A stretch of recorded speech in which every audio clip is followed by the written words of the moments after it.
Navigating the climbing frame, but 6-year-old Daniel's just completed a far tougher journey.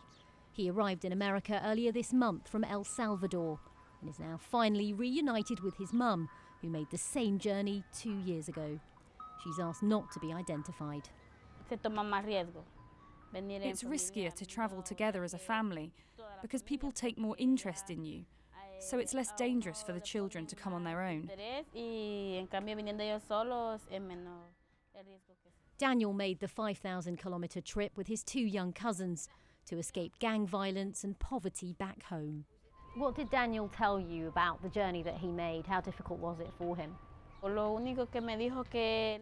only thing he said was that he was scared when he got to the border, when he crossed the river with water up to his neck, when he was caught by the immigration officials, and then when he arrived at the detention centre with his clothes still soaking wet. Detention centres on the border are where child migrants are brought to when they arrive. It's their first taste of the American dream. Conditions are cramped.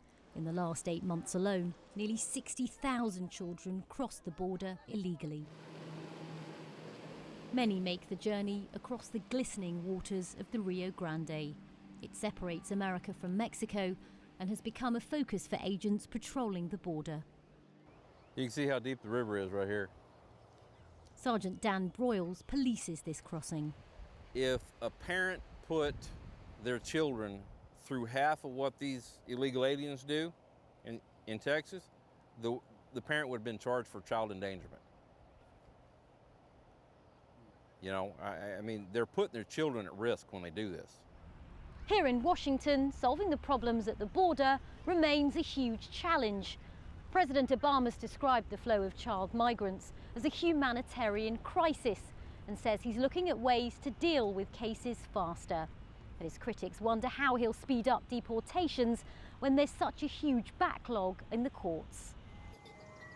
As for Daniel, it could take years for a judge to decide his fate. His mum's scared he'll get sent back to El Salvador.